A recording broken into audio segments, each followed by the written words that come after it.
Greetings and salutations, my friends. Welcome to another FM17 team guide. Today we are looking at Everton. So in these team guides we're going to have a brief overview of the club, look at the philosophies, what the board expects us to achieve this season, finances, staff, where we might improve.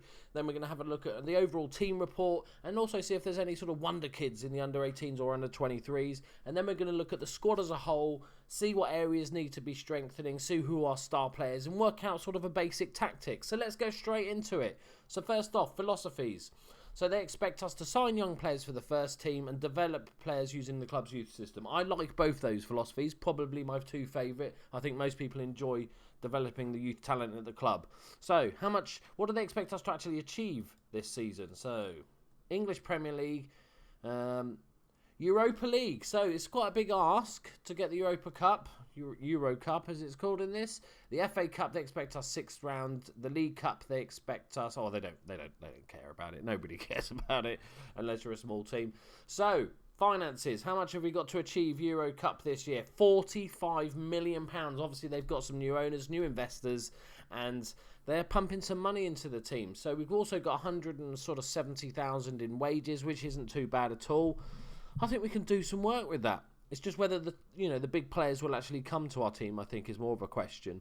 So we'll have a quick look at the staff, just to see what areas need improving. The scouting department obviously needs work. The physios are pretty good. The coaches are pretty good, but we've got space for another 6-7 more there. So you can make this really, really good coaches. But the guys they've got in the team at the moment seem really good. Next up, we're going to have a look at the team report. I won't go through this because we're sort of going through a lot of this anyway. But if you want to pause it and have a read through, do so now. Go. Now. Done? Okay, good. Right. Under 18s, have we got any world superstars? Everton, I was going to say, have a track record of bringing through some good players, but not this year. It looks like our best player is a 3-star. I'm not even going to bother to look. Next up, we've got the under 23s. Now, I'm hoping for a bit better here. And we've got a couple of standout players. Shani Tarashaj. Yeah. He's a 21-year-old Swiss striker valued at £8.5 million, and he does look very good. Really good striker, 16 finishing. First touch needs some work, but good composure. Decent amount of pace. Bit of pace. I've turned into Sean Connery. I don't know why. He's on loan at Frankfurt this season, so it'll be interesting to see how he gets on, but he could definitely come back and become a really decent squad player. And next up, we've got Tom Davis. He's also loan listed. 18-year-old English player. Did he come through the ranks at Everton? Yeah, he did. So he's played a couple of games last season for Everton. And he's just a good all-round, solid central midfielder. There's not actually that many central midfielders that prefer actually playing the role of central midfielder. So that's quite nice. Everybody prefers playmaker and stuff like that. But as you can see, he's very versatile, can pretty much do anything. So what you need to do there is decide early on what sort of role you want to specifically pick him for and start working on that sort of training. Just so he becomes a bit more... good at one role, rather than just being pretty good at everything. But there's a few other players in there. The youth team is quite large. There's quite a lot of deadwood in there. So next up, we're going to look at the squad as a whole. We're not going to go through each player in great detail, but just more to sort of see strength in depth and stuff like that. So our first job is to look at the goalkeepers. And we've got Stecklenburg, 33-year-old Dutch keeper, lots of experience, 54 caps for Holland, 3-star current, 3-star potential. Solid goalkeeper without being spectacular. Picked him up for £1 million from Fulham this year. And Joel Rubles is our other option. 26 years old, valued at £6.75 million. Decent backup. I wouldn't want him to be first choice. Been at Everton for a good number of seasons, 4 seasons now. I think that's maybe somewhere we can strengthen, but we'll talk about where we need to strengthen later on. Next up is the centre-back setup. We've only actually got 3 centre-backs in the first team. Phil Jagielka, very good centre-back, loads of experience. He'll do fine for a season or two. You need to start looking. His mentals are amazing. He makes for a good captain. Then we got the new signing, Ashley Williams. Great signing, I think, for Everton. This is absolutely sort of solid defender. In his sort of 31 years out, so he's not going to improve massively. His pace is starting to drop a little bit. Marking's not amazing. Mentals are absolutely superb. But he's a solid, straightforward centre-back. He's not going to be pinging 40-yard passes, but he's a decent centre-back. Then we've got Funes Mori, who is actually really good in this. He's actually surprisingly decent, and he's a bit younger than the other two, which is good. 25 years old, so still can improve a little bit. Again, good mentals, just a good all-round player, decent amount of pace for a centre-back. I like him. But obviously 3 centre-backs, you're probably going to need another one. But we'll go through that at the end. Next up, we've got Leighton Baines. We all know about him. Still a solid left-back. He's got another couple of years in him. He's perfectly good at first choice. He's good, equally good as defending as he is going forward. So, and obviously you've got a set-piece taker there as well. Always nice to have. And next up, your backup is Brian Oviedo, who can play left midfield as well. Sort of similar sort of stats, really. Just a slight mark down on Leighton Baines. But decent left-backs. I don't think we need to worry about that. Next up on the right, we've got Seamus Coleman. How long is he out for? Starts the game 3 months out, but very, very good right back, attacking. Very decent first choice right back. And our backup is no one. Okay, so we have quite a small squad, it has to be said. So we'll go through that at the end. Next up, central midfield and defensive midfield. We've got Gareth Barry, bags of experience, 35 years old now, no pace, but a very good passer, like a shit Perlo basically at this point, but a better tackler. Obviously, he's better defensively as well.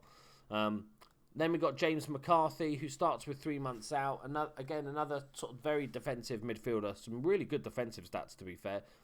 You could actually play him at centre-back. It's not that his jumping reach is the issue, I suppose. But other than that, he's not too bad. 25 years old, very good player. They've got Idrissa Gueye, they got from Aston Villa, who sort of flopped. He was actually all right at Aston Villa. Aston Villa as a team were just shitbags.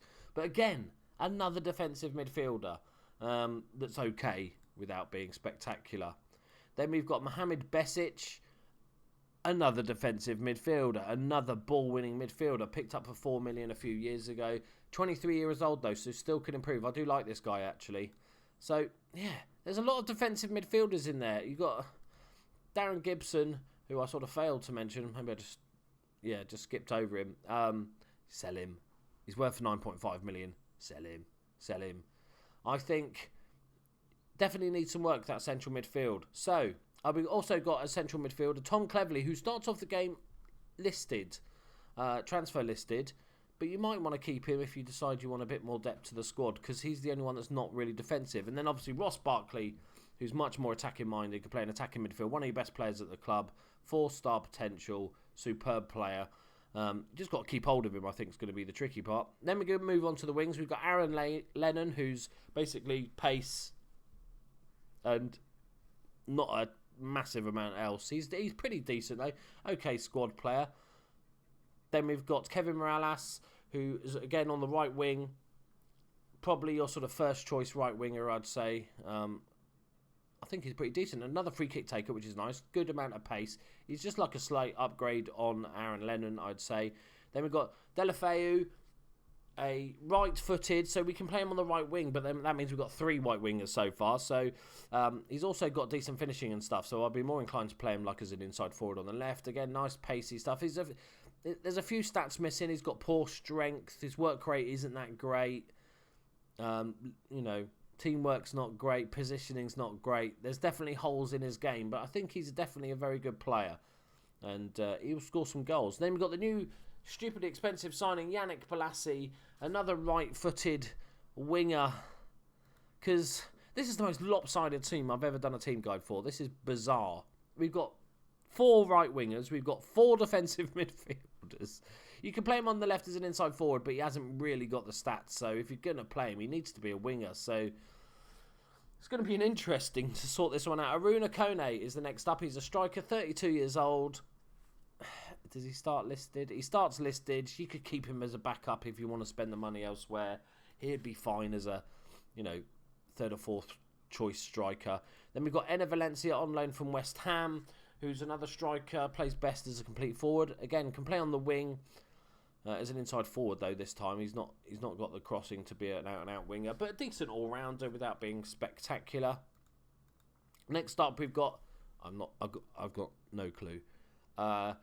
Bae Umar Nias, a 26-year-old Senegalese international striker. Really nice physicals, decent mentals, technicals let him down a bit. Finishing 13, first touch 10, composure 12, off the ball 13. It's not fantastic. I wouldn't want him to be the first. Jesus, 13.5 million. I wouldn't want him to be the first choice striker. And then we've got, obviously, Lukaku's the big man. So this is the guy you need to keep hold of. Sensational striker, left-footed. Play him up front. He will score you goals. So, it's bizarre. A bizarre team that Everton have. So first thing you want to do, if you're looking at a standard 4 at the back formation, is we need another centre-back. The 3 you've got are decent. I would get maybe a youngster that can play in cup games, provide some backup if needed. Maybe like the likes of Jagielka can tutor somebody, get an 18, 19-year-old with a lot of talent. I think that would be the most sense. You don't drastically need a first-choice centre-back, although you could still improve that squad. Next up, we also need a backup right-back. Again, I'd be looking for somebody young that I can get Seamus Coleman to tutor, but we do need a right-back. There's no two ways about it. We have no second right back, so that's going to have to be fixed. Then we look at our defensive midfield problem. I'm probably bidding off Darren Gibson, trying to pick up some money for him. I'm playing. I quite like Besic. How long is he out for? 5 to 6 months. Okay, that's nasty. So we've got our defensive midfield sorted because we've got Idris Gueye, Gareth Barry, James McCarthy. All of those can play that defensive midfield. He's out for 3 months as well, so it's a good job we've got so many defensive midfielders. But what you need is a playmaker, a deep line playmaker, an advanced playmaker, any sort of creative player, because all you've got at the moment is Cleverley, who's also transfer listed. I'd probably keep him because just as a backup option, he's pretty versatile as well. You can retrain him to go on any of those wings and stuff. And I'd probably just retrain him, unless you can get, 15 million or something for him. So, as for wings, we have really only one option on the left-hand side, and that's the inside forward. Not Yannick Palazzi, was it? Is Kevin Morales? Is that I'm going having a brain? I'm having a brain fart. Aaron Lennon is a right winger, out and out right winger.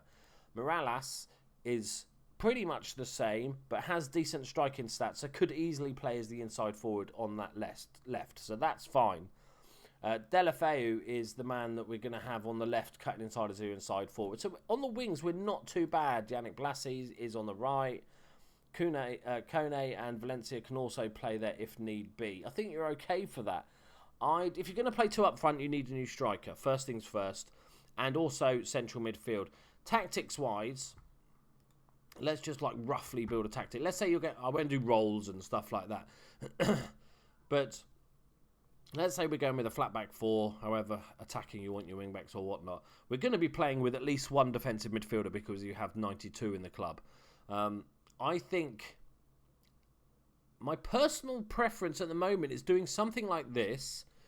Having Lukaku up top, you've got your inside forward on here, you've got your winger on the other side, whether that be Aaron Lennon or whoever. And then I'd retrain Ross Barkley, maybe as an advanced playmaker or something like that, so we can just push into this hole here and provide sort of a bit more support to Lukaku whilst keeping that shape. And then a central midfielder, you probably need to buy in, obviously a backup right back and a backup centre back. So interesting. I'd love to know what your thoughts are to this team, guys, because it's kind of weird, and we have a few injuries out for a few months as well, so that's what hampers things to start with. But let me know what you do. Would you cash in? Is there any chance that you'd cash in on Barkley or Lukaku just to get that money in so you can spread it more? You've got a lot of money to spend, so you can pretty much strengthen in every area. The biggest concern is you need another playmaker-esque central midfielder. I think that's the single big... And if you want to play a striker, then you need somebody to go alongside Lukaku. There you go, guys. Hope you enjoyed this little Everton guide. Please like it if you did. Subscribe it. Subscribe to the channel if you're new. Share it with your friends on Twitter. That would be amazing. And I will see you in the next video. Bye-bye.